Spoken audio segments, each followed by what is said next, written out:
Hola chicos, buenos días.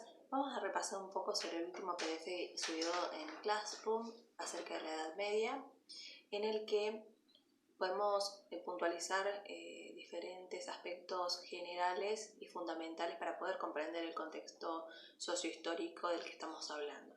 Primeramente, podemos decir que la Edad Media estaba dividida en tres etapas o periodos independientes entre sí, pero que luego van a conformarla a lo que es en definitiva la Edad Media. Por una parte, la Edad Media alta, ¿bien?, en la que podemos observar un régimen y un sistema de gobierno y organización económica basada en el feudalismo, ¿bien?, una relación entre vasallos y sus amos, ¿bien? Y por otra parte tenemos en la segunda etapa la plena Edad Media, en la que podemos vislumbrar la presencia de la caballería cortesana, una institución militar, política y también económica. Y para finalizar, en la Baja Edad Media encontramos lo que se denominaba burguesía ciudadana. Aquellos burgueses eran hombres de bien, de renombre y reconocidos por los privilegios laborales que poseían en contraposición, digamos, al pueblo común, ¿bien? Entonces estos tres periodos van a conformar, en definitiva, como les decía al inicio, lo que es la Edad Media. Algo fundamental que tiene que ver con lo artístico y lo cultural es que su concepción de mundo, su fundamentación de imagen de mundo o la cosmovisión que ellos tenían, la creencia, la ideología, estaba basada en la metafísica. La metafísica es una parte de la filosofía que se encarga de tratar el tema del ser, de sus propiedades, de sus principios, de su esencia. Además de eso, estaba todo el centro puesto en la creencia a un ser superior que era Dios, el único soberano. Por ello, se soportaban ciertas tribulaciones o dificultades e injusticias, porque al final de la vida de cada uno iban a tener esta justicia divina, que era la única que podía haber. Bien, no se impartía ningún tipo de justicia humana, sino que se esperaba en esta confianza a la justicia divina que en algún momento les iba a retribuir de alguna manera todo lo que se había soportado en cuanto a injusticias o cuestiones de este tipo. Bien, entonces se aceptaba esta condición humana mirando hacia una sola dirección, que era esta figura divina. Desde la literatura, obviamente, todo esto se va a ver reflejado también en ella, en los aspectos y temáticas que se van a abordar. Van a tomar temas como los valores heroicos y aristocráticos, la relación con la guerra, con el valor, y además también el tema de la fidelidad. De todo esto que estamos mencionando, había una aceptación hacia la jerarquía establecida desde las autoridades hacia el pueblo. Dentro de esta jerarquía se encontraban el clero y los burgueses, obviamente, como parte fundamental y primaria. Al no saberse a ciencia cierta cuáles fueron las primeras expresiones o manifestaciones artísticas escritas en romance, se considera el poema del Mío Cid la primera obra épica, bien, porque justamente la problemática a la que nos vamos a enfrentar en este contexto es que no se registran o no se han obtenido ciertos datos que corroboren este tipo de manifestaciones. No las hay porque no se han podido conservar hasta el momento y no data ninguna antes que esta, que es tan importante como el poema del Mío Cid. Bueno, vamos a comenzar por los tipos, ¿bien? Tenemos lo que era el Mester de Juglaría, que es una épica primitiva que estaba a cargo del juglar, que era una figura del momento que era un personaje que lo que hacía era dedicarse a la recitación de estas épicas. La palabra de juglaría significa, o proviene del latín, y significa juego, alegría. Ellos lo transmitían de manera oral, entonces recorrían los pueblos recitando estos poemas, ¿bien? Además tenían otras actividades en las que estaba incluida al recorrer ciudades o pueblos, por ellos o por medio de sus figuras se transmitía o se propagaba la información.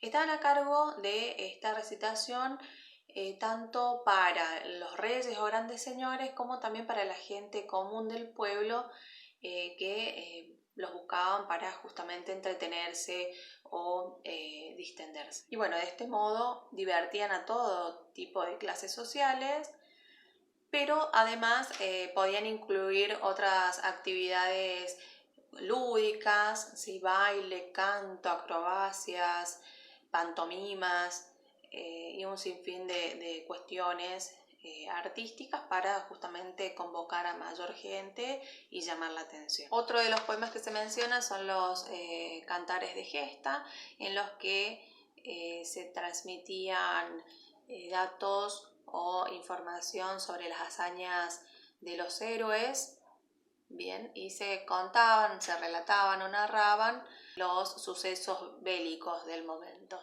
En ese momento España se encontraba en lucha por la reconquista del dominio árabe, entonces muchas de estas narraciones orales estaban basadas en este tipo de hitos históricos o sucesos bélicos, como antes mencioné.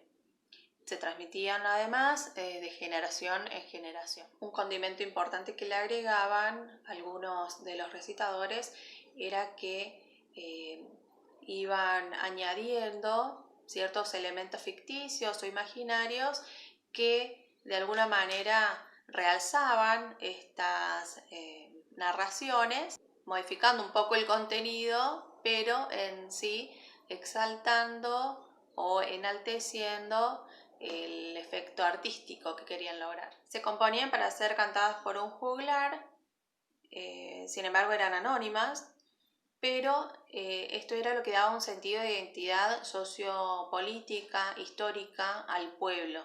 Estaban caracterizados por la tradicionalidad que en ellos se impartía para justamente enseñar al pueblo esto que estábamos nombrando antes. Y además surgen aproximadamente por el año 1140, en donde se cree que fue creado el poema del Mío Cid, y luego, o sea que fue su etapa de plenitud o florecimiento, y luego hacia el año 15 va perdiendo interés en este tipo de antiguos cantares por las nuevas formas poéticas que fueron surgiendo y fue dando como en decadencia este tipo de manifestaciones. Bien, como dijimos antes, ahora vamos a hablar del poema del Mío Cid. Surge en el año 1140, por lo que se cree. El autor es anónimo, se suponen dos posibles autores de distintas zonas de España, pero no se tiene ninguna certeza de ello. Esto se fue como conociendo o investigando a partir justamente de lo que se va mencionando dentro del poema y las descripciones y características de los lugares y acontecimientos históricos que se van relatando.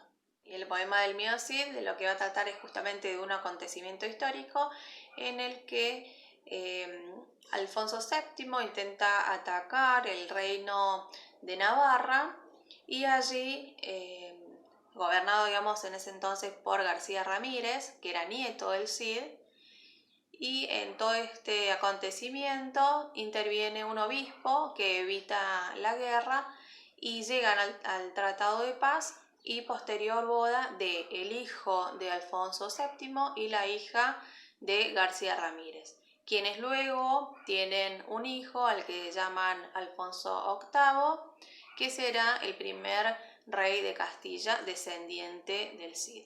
Lo que se busca en este poema es básicamente enaltecer la figura del Cid. El cantar está dividido en tres tiempos, que por un lado está la marcha rápida, después está la marcha triunfal y por último la cabalgata trágica. En el siglo XIII se genera o nace esta nueva narrativa literaria que era el Mester de Clerecía, formado por los clérigos o por varones que fueran letrados y hubieran tenido alguna educación eclesiástica.